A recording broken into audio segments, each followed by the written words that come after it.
The town square was bustling with life, noisy conversations, the laughter of children and the echoes of street musicians filled the space. People hurried about their business, tourists clicked their cameras, and street vendors offered their wares. Amidst this bustle, an elderly black man stood at the edge of the square, leaning on a cane. His gait was slow but steady, and his eyes, hidden behind his glasses, were staring off into the distance as if he were mentally going back in time, remembering his days of service.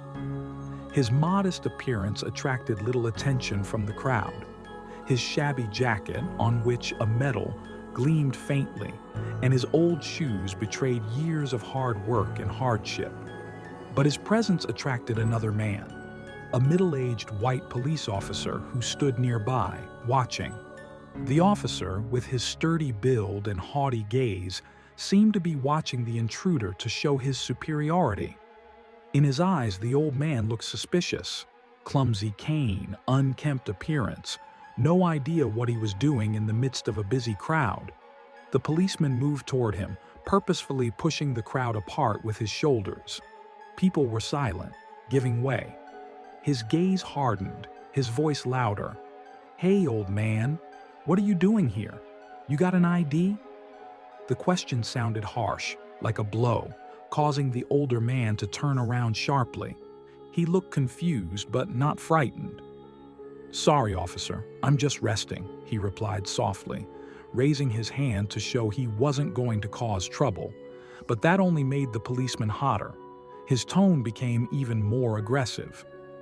"You don't have to tell me fairy tales. Why are you hanging around here? People are working here and you're a distraction." The crowd began to turn around. People looked at the policeman with surprise, and some whispered quietly. The veteran, trying to maintain his dignity, raised his head. "I have served this country. I have a right to be here just like everyone else," he said firmly, but calmly. These words did not appease the officer. On the contrary, a cold glint appeared in his gaze, as if he wanted to prove something more. Raising his voice, he began to approach the old man, and the tension in the air became palpable. The noise of the square began to fade, turning into a drawn-out silence. The policeman decided that this elderly man should be punished, and no one expected that in the next moments the situation would get out of control. The policeman stopped in front of the old man, looming over him like a storm cloud. His eyes, full of contempt, easily betrayed his true attitude. He did not see before him an elderly man whose life had been filled with struggle and sacrifice. Instead, he saw only another black tramp, as he defined it to himself. "ID, now," the officer ordered, not caring that his voice echoed around the square, attracting more and more stares. The old man slowly reached into the inside pocket of his jacket. His movements were measured, as if he was used to such humiliation. He pulled out an old leather wallet and handed the policeman his papers. "Here you go, officer. There's nothing wrong here. I'm just passing through," he said calmly, trying not to alarm the situation. But the officer didn't even look at the wallet. He threw it on the ground as if it were trash, not proof of identity. "Passing through?" he said with a sneer. "Are you sure you're not looking for something to steal? Or maybe you're dealing drugs? Why are you even in this neighborhood? This isn't your slum." These words, said loudly and with obvious sarcasm, caused waves of shock among the crowd. People began to whisper louder, but no one dared to intervene. The old man bent down to pick up his documents, but the officer stepped on them sharply, pinning them to the ground with his boot. "Did you hear me, old man? I'm asking you what you're doing here," he continued, not hiding his aggression. The veteran raised his head, his gaze full of dignity despite the insults. He took a deep breath, trying to remain calm, and said, "Officer, I was at the front to protect this land for everyone, and for you too. I have a right to be here." These words only provoked the policeman's anger. His face was twisted with contempt. He grabbed the old man's arm roughly and yanked him forward so that the cane slipped out of the old man's hand and fell loudly to the ground. "Listen, old man, your stories about the front don't impress me. People like you like to make up stories to make people feel sorry for you, or maybe you're just a hobo pretending to be a veteran. Where's your proof? Where are your medals?" The crowd gasped when they heard this. Some began to shout objections, but the officer raised his hand, demanding silence, and leaned toward the old man. "You think your skin color is going to make a difference? You're lucky I'm not cuffing you right now." The old man, despite the pain in his arm, endured the stare. He said nothing, but his silence spoke louder than words. Meanwhile, the tension in the crowd was growing. It seemed that just a little more and the situation would explode, but the officer had no intention of stopping. As if feeding on his superiority, he decided to push the old man to the limit. The old man, leaning heavily on one leg, tried to pick up his cane from the ground, but the policeman stepped on it again, grinning predatorily. "I said you're staying here until I figure out who you really are. Maybe you have something to hide, huh?" he said defiantly, raising his voice so the crowd could hear every word he said. "I'm not hiding anything," the old man exclaimed in despair, raising his trembling hands. "I am a veteran. I fought for this country. I deserve respect." These words sounded like a cry of the soul, soaked with pain and pride at the same time, but they only made the officer angrier. His eyes filled with icy contempt, and his face contorted into a wicked grin. "A veteran, you say?" He stretched out mockingly. "People like you didn't fight for this country. You just caused trouble. You think your exploits give you the right to walk around wherever you want?" With these words, he roughly grabbed the old man by the shoulder and lifted him up with a jerk. He staggered, losing his balance, and instinctively reached for his cane, but the officer pushed it aside with his foot so that the old man could not reach it. "Stand up straight, old man. You think they're gonna let you disrupt just because you're a veteran?" The crowd began to come to life. People whispered louder, some shouted, "Leave him alone," and "What are you doing?" But the policeman ignored all this. He seemed to be enjoying the situation, realizing that he was the center of attention. The old man tried desperately to explain, "I fought in World War II. I saw my comrades die for freedom. You have no right to treat me like this." These words, filled with the pain of memory, would have softened any man, but not this officer. He only gripped the old man's shoulder tighter and looked back at the crowd defiantly, as if to say, "Who dares to interfere?" "Freedom?" he said with a sneer. "Freedom for whom, huh? You mean you've done something for this country? Don't make me laugh. You should be grateful that I let you come here at all." With these words, he pushed the old man, causing him to fall to his knees. The people in the crowd gasped, and someone shouted, "This is too much. He's an old man." But the officer only laughed. His laughter sounded like a challenge to society, like a mockery of the very concept of justice. The old man leaned on his hands and tried to rise.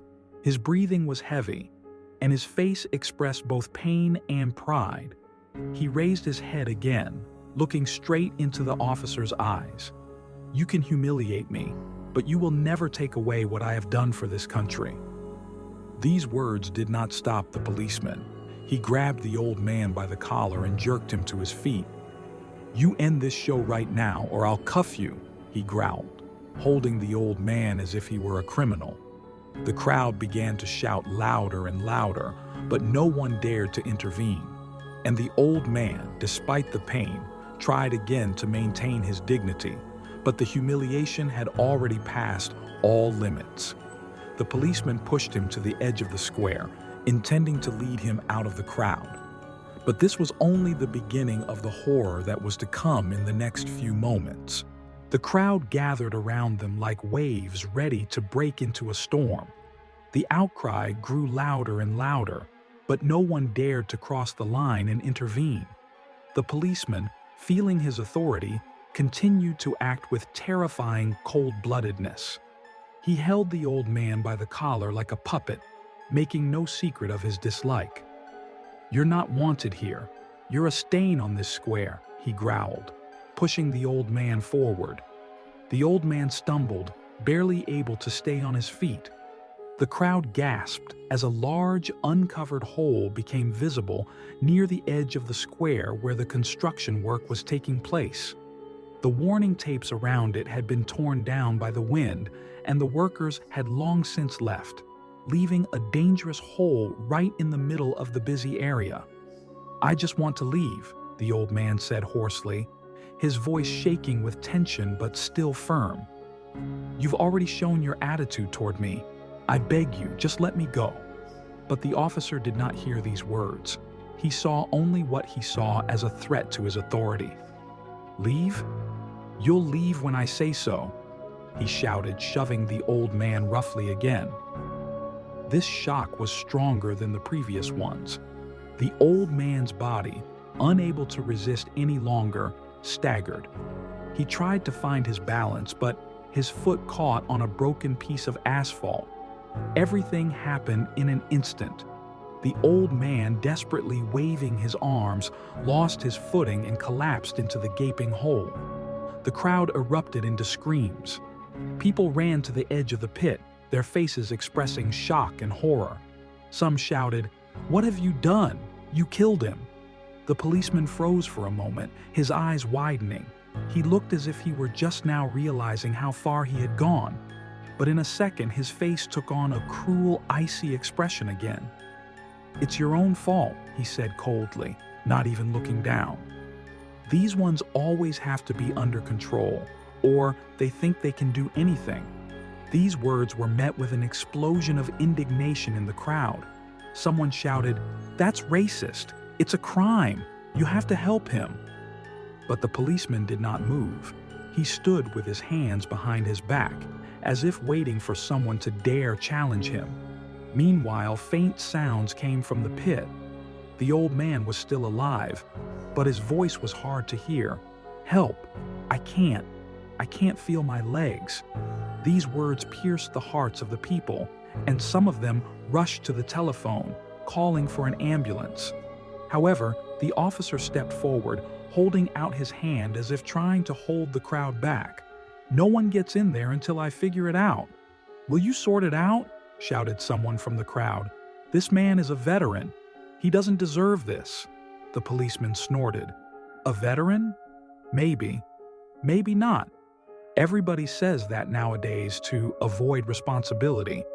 The officer's words, filled with indifference and cruelty, finally inflamed the situation. The crowd began to move closer to the pit, ignoring his orders. The old man lying on the bottom tried to get up, but his hands were shaking and his face was drenched in blood. His voice grew quieter, but he repeated again like a mantra, "I serve this country. I've earned the best." These words, spoken through pain, were barely audible, but they silenced many in the crowd. People looked at each other, their faces a mixture of anger, fear, and confusion.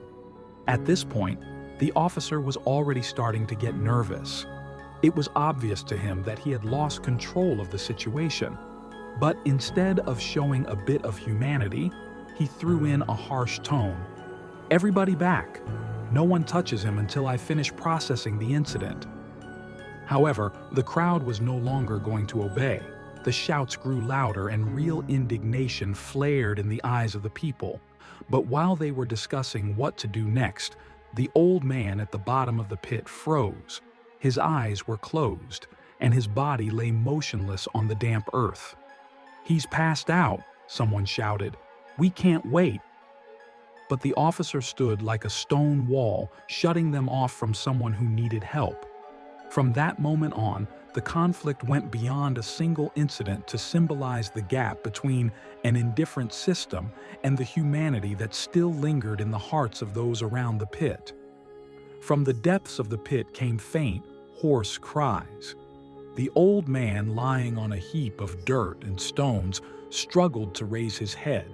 Every movement caused him sharp pain, but he kept calling, "Help! Please! I can't move!" His voice was barely audible, but in the silence that followed the shouting of the crowd, the words cut like a knife. The people standing around looked at the officer, expecting him to show a little humanity at last, but he only waved it away. He fell in there himself. Let him wait for an ambulance if he has to. "You can't do that," shouted a young woman from the crowd. "It's your job to help him. He could have broken his spine."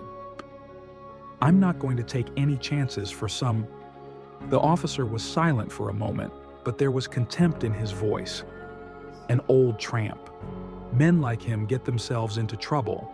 The crowd began to buzz with indignation. Someone shouted, "He's a veteran. He deserves help." But the officer only laughed out loud. "A veteran? That's what they all say. So what? He may have fought in the war, but that doesn't give him the right to walk around our square where normal people walk." These words added fuel to the fire. In the eyes of others, the policeman was no longer a guardian of the law. He had become a symbol of cruelty and prejudice that was above everything, including morality. At the bottom of the pit, the old man tried to raise his hand as if asking for help. His voice came again, even fainter. "You don't understand. I was there. I saw death. I was protecting you all." But these words only elicited a chuckle from the officer. "Have you seen death?" he said with a wry laugh. "And now you seem to be close to it yourself. Maybe it's time." The crowd murmured, shouting protests. "You're crossing the line," shouted the man in the suit. "It's not just humiliation, it's a crime." But the officer stood with his hands behind his back, as if enjoying his superiority.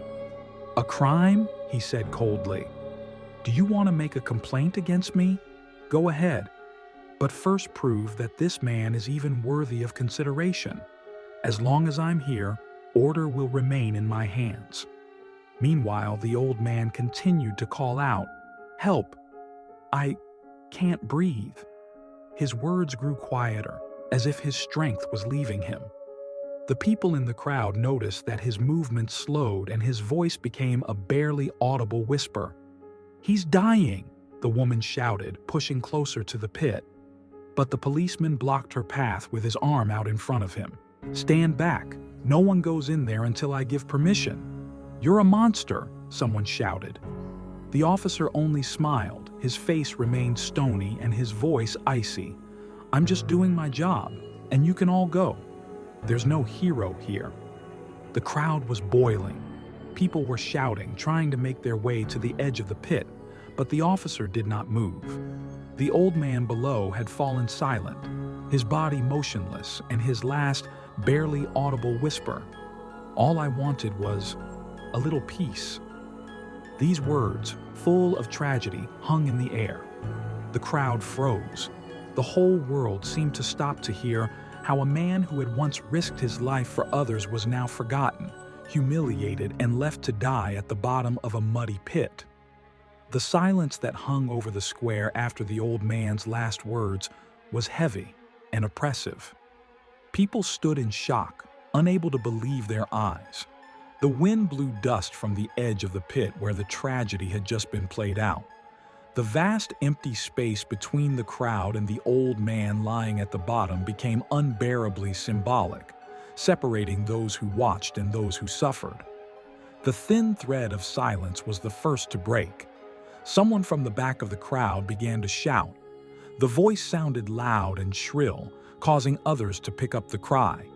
Everyone realized that something had happened that could not be left without consequences. People recalled how the incident started. The policeman not only ignored the words of the elderly man, he violently violated his dignity. For many of those gathered, this was not just a display of power, but something more. Proof that the color of the old man's skin played a key role in his humiliation. The crowd began to stir. The voices of outrage grew louder and louder until they became a single rumble. People looked at each other, seeing the same shock in their eyes. They realized that this was no accident, no mistake. It was a cruelty that hid a deep bias. Some pointed to the pit, shouting that such a thing would never have happened if the man had been white. Others discussed how a veteran, a defender of the country, could be subjected to such humiliation just because of his background. The voices coalesced into one powerful chorus of accusations with one word: racism. Many of those gathered began to recall other similar cases. Every word, every gesture of the policeman was now seen through the prism of injustice. His actions seemed not just wrong, but deliberate, motivated by contempt and hatred. Tears appeared on people's faces. Some cried from powerlessness, some from anger. Some were trembling, imagining that they could have been in that old man's shoes. The feeling was especially strong for those who were also Black. They felt not just pain for the fallen man, but also their own vulnerability, realizing that this could have happened to any of them.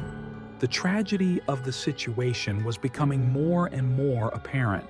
Some were kneeling at the edge of the pit with their hands folded in prayer. Others were looking into the distance, as if trying to find a way out of the darkness. The crowd was united in one thought. This was not just a violation of the law, it was an insult to their whole being, to their right to be equal. And as they stood there, accusing, shouting, and whispering to each other, the shadow of the policeman standing motionless by the pit grew heavier. He was a symbol of a system that allowed such acts to go unpunished. For many of those gathered, it was like a slap in the face, a reminder that their lives, their voices, and their pain will always seem less important in the eyes of those like him. The darkness that hung over the square seemed to grow denser. Each moment of silence of the old man lying in the mud at the bottom of the pit added new layers to the tragedy. It was more than cruelty. It was a reminder of how far hatred could go when it wasn't stopped. The crowd continued to rage, torn between anger and fear. Tension hung in the air like electricity before a thunderstorm. No one could remain indifferent to the motionless body of the old man lying at the bottom of the muddy pit. But in this chaos, one of the eyewitnesses suddenly froze, his gaze falling on something shining in the rays of the setting sun. It was a medal, a small but significant symbol pinned to the old man's worn jacket. The eyewitness could not take his eyes off it. He felt his heart clench at the horrifying realization. This man, humiliated beyond measure, was a veteran, a war hero, a man who had once risked his life for the freedom that was now being so cruelly stripped from him. Whispers began to spread through the crowd like wildfire. At first, it was a quiet remark. He has a medal. Then louder and louder. He's a war veteran. And soon the words hit the square like a thunderclap. The people who had previously been filled with anger now felt something more. It wasn't just outrage, it was terror. Horror that they had witnessed not only racism and cruelty, but also a complete disregard for the man who had once defended their lives. The crowd rumbled as a single organism, but there was a new note in that rumble: pain. Some began to shout that veterans deserve respect. Others sobbed, pointing at the motionless body, as if not believing in the reality of what was happening. Those who stood closer to the pit tried to see the medal, confirming the terrible truth. At the edge of the square, an elderly man with gray hair and a cane, also a veteran, slowly stepped forward. His face was contorted with rage and grief. He leaned on his cane, raised his hand, pointing at the old man lying there, and said quietly, but loudly for all around him, "It's a medal for bravery. You don't just get it for nothing. This man is a hero." The words echoed through the crowd like a thunderclap. The people froze, their faces a mixture of anger, fear, and bitterness. Everything that had happened suddenly took on an even more sinister hue. Now in front of them was not just an elderly black man who had been unjustly humiliated by the police. This was a veteran who had gone to war for a country that had now treated him so cruelly. The crowd erupted into more shouts. Some began to demand immediate help. Others turned to the policeman, shouting accusations with even greater force. "Did you know he was a veteran? Did you see the medal?" There were voices. "How could you do this? It's not just racism, it's betrayal." The policeman, who had hitherto seemed confident, froze for a moment. His gaze fell on the shining medal, but instead of remorse, his face showed only a shadow of irritation. He took a step back, as if distancing himself from his own act. "It doesn't change anything," he threw, but his voice trembled. These words caused a new outburst of rage. People began to move closer to the pit, ignoring the barriers and the officer's threats. Several men stretched their hands to the edge, trying to climb down and help the old man. But each step they took was accompanied by a sense of growing dread. What if it was too late? What if their hero, this veteran they were supposed to protect, was now dying in this filthy trap, abandoned by his country? The light of the setting sun colored the square an ominous shade of red, as if nature itself was mourning the injustice these people had witnessed. Time seemed to stand still, and fear gripped everyone. People realized that what had happened was more than the tragedy of one person. It was the collapse of the entire system that had allowed this to happen. At the bottom of the pit, the veteran remained motionless, his medal still gleaming, a reminder of who he was, who he still is, and that now he may never be lifted out of the pit again, physically or mentally. The crowd continued to cluster around the pit, filled with rage and indignation. Pointing to the medal gleaming on the old man's jacket fueled the anger even more. People shouted accusations of racism, of cruelty, of betrayal, but the policeman, still standing at the edge of the pit, kept an icy expression on his face. He knew the situation was out of control, but instead of admitting his guilt, he decided to redouble his efforts to justify his actions. "This man was acting suspiciously," he began loudly, raising his hand to overpower the crowd. "I followed protocol. How many of you know what he was doing before he got here?" The crowd stood still for a moment before the angry shouts resumed. Some shouted that the old man was just standing there resting. Others accused the policeman of outright lying. But the officer continued to speak, ignoring the protests. "How could I have known he was a veteran? I saw a man standing in the square, looking strange, perhaps intending to disturb the order. We all know that such people often cause disturbances." The words sounded like a slap. The people in the crowd froze, dumbfounded. Such people. Those two words split the square in half. For some, it was an affirmation of deep-seated racism and prejudice. For others, it was a callous justification of cruelty. The policeman stepped closer to the crowd, something resembling defiance on his face. "You say he's a veteran?" he continued, pointing his finger at the motionless body in the pit. "What if he was faking it? Who checked his papers? Who knows his medal wasn't just bought at the market?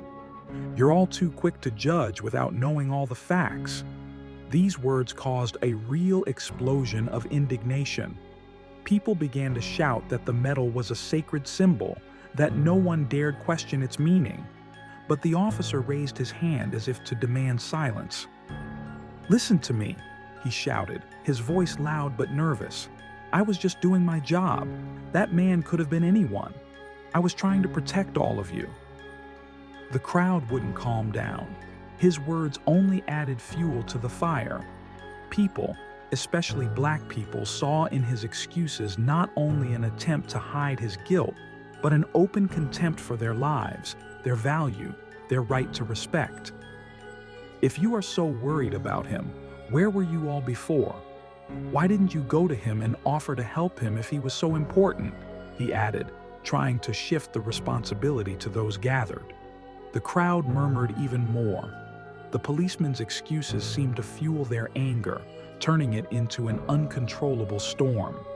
People shouted that his words were only an attempt to hide the truth. He saw not a veteran, not an elderly man, but only a black man who could be humiliated with impunity. Several people began shouting that such actions were unacceptable and required immediate investigation. Others demanded that he be fired on the spot.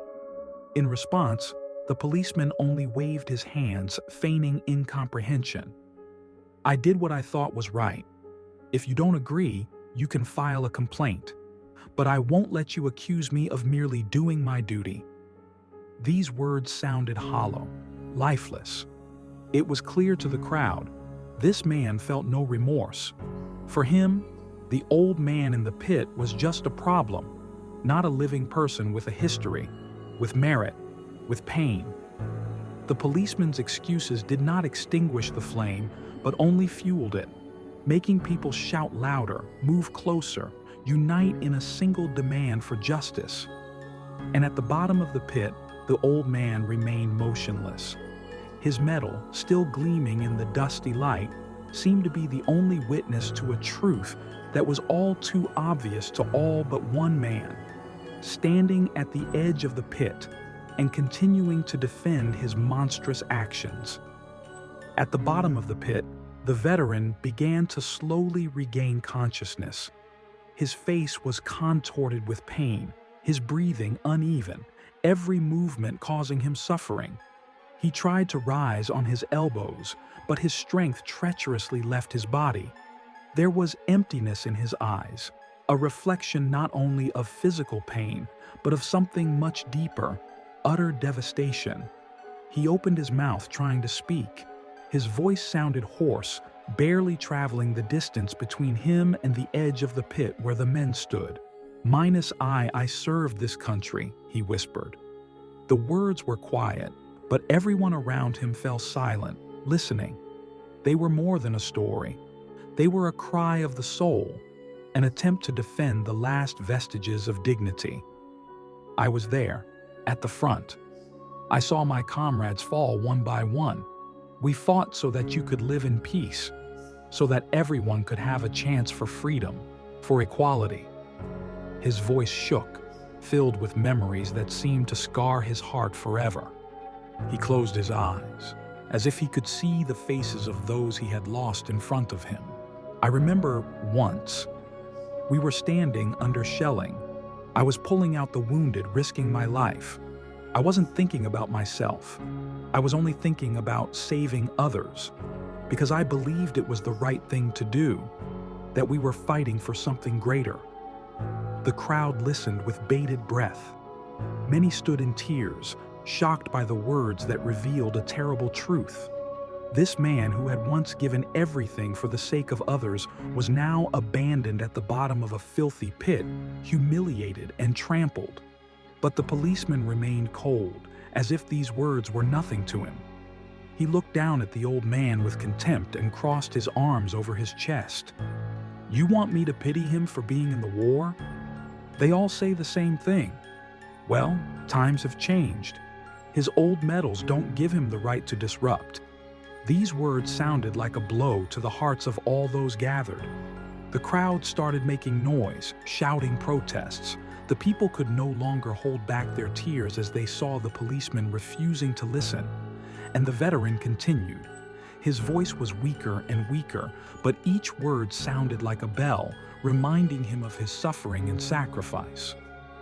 "I never thought that one day, the country I sacrificed everything for would turn its back on me like this. I'm not asking for much. All I'm asking for is respect." His voice trembled and fell silent. It was clear at that moment that he could speak no more. The words dried up, leaving only a lingering silence. The policeman looked around, challenging the crowd with his indifference. "You're all too sentimental. He's an old man. His time has passed. I did what I thought was right. If you don't agree, file a complaint. But the officer's words were deaf to those who looked at the old man. To them, he had become not just a man, but a symbol of all that had gone wrong. His every word was a testimony of pain, injustice, and betrayal. At the bottom of the pit, the veteran lowered his head. His metal gleamed again in the setting sun as the last symbol of his dignity, which they were trying to trample on. The crowd stood silent, torn between despair and rage, not knowing what to do next. The silence that hung over the square was brief. The crowd began to move as if it were a single organism, seething with anger and indignation. Some began to wave their arms, calling others to action. Others shouted words filled with pain and rage, directed at the policeman. It was no longer just a grievance. It was a cry of injustice that they could no longer tolerate. The men began to approach the edge of the pit, ignoring the officer's presence. Their gazes were full of contempt and determination. Some pointed to the old man's medal as a symbol that he deserved respect. Others raised their phones, filming what was happening so that the world would know what had happened here. This was more than just a scene of conflict. It became a battleground for justice. The policeman standing next to him began to shift nervously from foot to foot. He felt his control of the situation waning. The crowd wasn't just ignoring his orders. It was beginning to crowd him, reminding him that his authority no longer meant anything here. The anger of the people that had been simmering for a long time was spilling out, turning the square into a place of resistance. The cries of racism grew louder.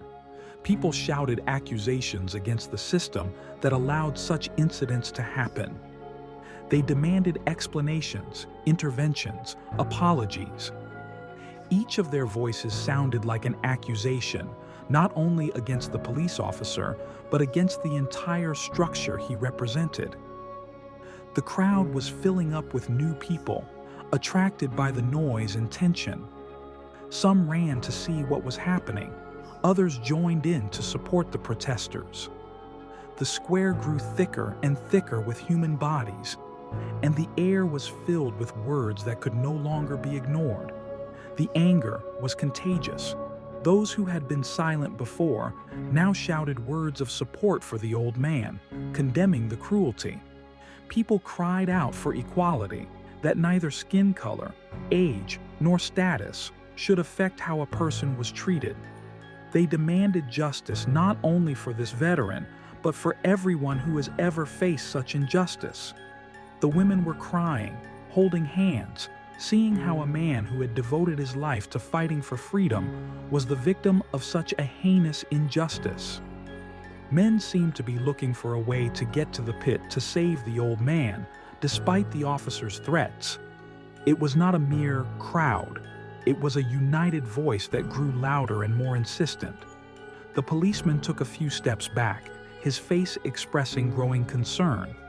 He began to look around as if looking for support, but finding none in the crowd or in his actions. The crowd encircled him, and every look directed at him was full of judgment. It seemed as if his figure were about to disappear under the weight of this anger. The light of the setting sun colored the square in ominous tones. The pit where the veteran lay had been the center of the tragedy, but now it was also a place where conflict was brewing. The people gathered around it demanded more than an apology. They were demanding change, and no one seemed willing to stop until justice was done. The crowd in the square was no longer just a collection of outraged people. It had become a protest, resounding, overwhelming, and unrelenting. Cries for justice, equality, and racial discrimination filled the air. Anger and pain intertwined, reinforcing each other until everything became an unrelenting whirlwind of emotion. People demanded punishment for the policeman, demanded an apology, demanded answers for every moment of brutality that had occurred before their eyes. The pit where the veteran lay motionless became a symbol not only of his personal tragedy, but also of the pain of an entire generation. People came to the edge, gazing at his figure. Some began to cry. Others silently looked away, unable to bear the sight. The metal still glistening on his chest seemed to be the last reminder of who he was, and of the fact that his life, his merits, had been ignored and trampled. Meanwhile, the police called to the scene began to arrive. Several cars with flashing lights stopped at the edge of the square. Officers started to get out of their cars, but their presence only increased the tension. People immediately began shouting accusations, pointing at the officer, whose figure already seemed small and pathetic amidst the general fury. But the policeman stood, trying to maintain a semblance of confidence. His face was cold, as if he were trying to hide a growing fear behind this facade. The crowd now demanded not only help for the veteran, but immediate punishment for him. They couldn't accept the thought of him getting away with it. An ambulance pulled up to the pit, and medics went down to assess the old man's condition. But even their work couldn't drown out the roar of the crowd. People were demanding more than medical treatment for the veteran. They were demanding change. News cameras began to record what was happening. Journalists gathered around and interviewed witnesses.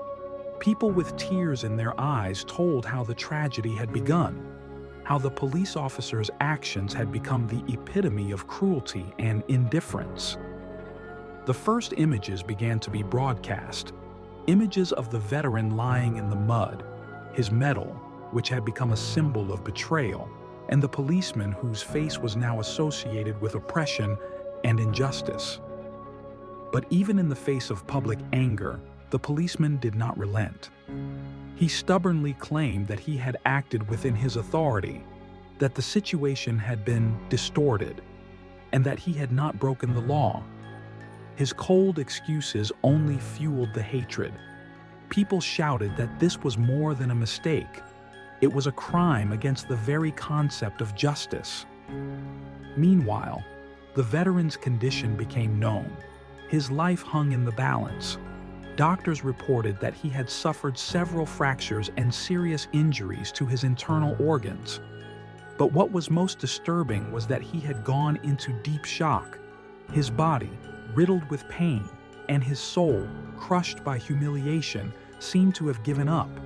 The crowd, upon hearing this, exploded with a new wave of rage.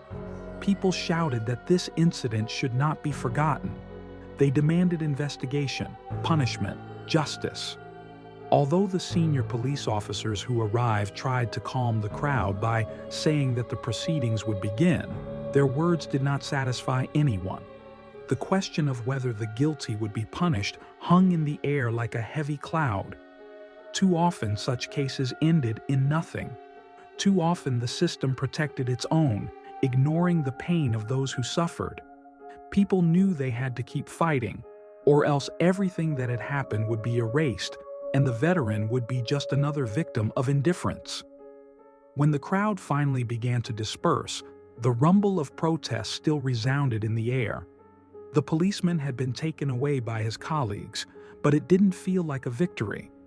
It was only the first step in a long journey where no one could be sure that the truth would prevail. The square was deserted, but on its stones remained the traces of this tragedy: torn ribbons, stains of dirt and blood, and the quiet echo of screams that will long haunt all who saw it with their own eyes. After that night, the square was deserted, but the traces of tragedy remained not only on its stones, but also in the hearts of those who witnessed what had happened. The story of the old man, a veteran who fought for freedom and equality, spread throughout the city and soon beyond. Videos taken by eyewitnesses went viral. People around the world saw how a man who had given his life in service to his country was humiliated, degraded, and left for dead. At first, the authorities remained silent. The police said that the incident requires a thorough investigation and that it is premature to draw conclusions. These words sparked a new wave of outrage. People saw it not only as an attempt to cover up the perpetrator, but also as a reminder of a systemic problem that had remained unresolved for years. Protests broke out all over the city. People with placards and photos of the veteran took to the streets demanding justice. The medal he wore on his jacket became a symbol of their struggle. Its image now appeared on banners, graffiti, and t-shirts. It was a reminder that the country he had fought for had betrayed him and others like him. The story took on a national scale. Politicians, journalists, and activists began to discuss not only the case but also the underlying issues it raised. The veterans' case became a metaphor for the injustices faced by millions of Black people and other marginalized groups. People were reminded that the color of your skin should not determine how you are treated, especially when you have dedicated your life to protecting everyone, regardless of their background. Meanwhile, the police officer at the center of this tragedy has been suspended, but the case has been slow to progress. His colleagues defended him, citing professional protocols and the difficulties of the job. But each day of procrastination only increased anger. People demanded not only his punishment, but reforms of the entire system. The veteran, lying in a hospital room, remained in critical condition. Doctors reported that his physical recovery was possible, but his mental wounds may never heal. Family, friends, and those who didn't even know him personally came to support him. They brought letters, medals, and photographs, telling their stories of how he inspired them to fight for justice. His name became a symbol of change. People began setting up foundations in his honor, helping veterans who, like him, faced neglect and injustice. Activists drew up plans for police reforms, demanding mandatory anti-discrimination training, transparency, and accountability. But despite the movement, the authorities remained deaf. Local officials made formal statements, avoiding real action. Their silence was yet another reminder of how deep-rooted problems in the system stifle hopes for change. The veteran's story did not end that day in the square. It was the beginning of a new chapter in the struggle for equality and justice. People did not let us forget this man who, even lying at the bottom of a muddy pit, found the strength to remind everyone what he had fought for. His words, quiet but powerful, echoed in the hearts of millions. "I fought for this country, and I deserve better." These words became the slogan of the movement, reminding everyone that the struggle for justice is a duty that cannot be ignored. And although the authorities tried to silence this cry, people continued to hear it, turning pain and anger into a force that would one day change everything. Friends, what do you think of this story? Share your opinions in the comments. We really need to hear your thoughts. Perhaps you or someone you love has experienced racism or injustice. Tell your story. Your voice can help shed light on these important topics. We sincerely appreciate each and every one of you. Your support and participation inspires us to continue discussing such important issues. If this story has touched you, be sure to like and subscribe to stay tuned for more videos. We wish you a good day and peace in your soul. Together, we can make the world a little better.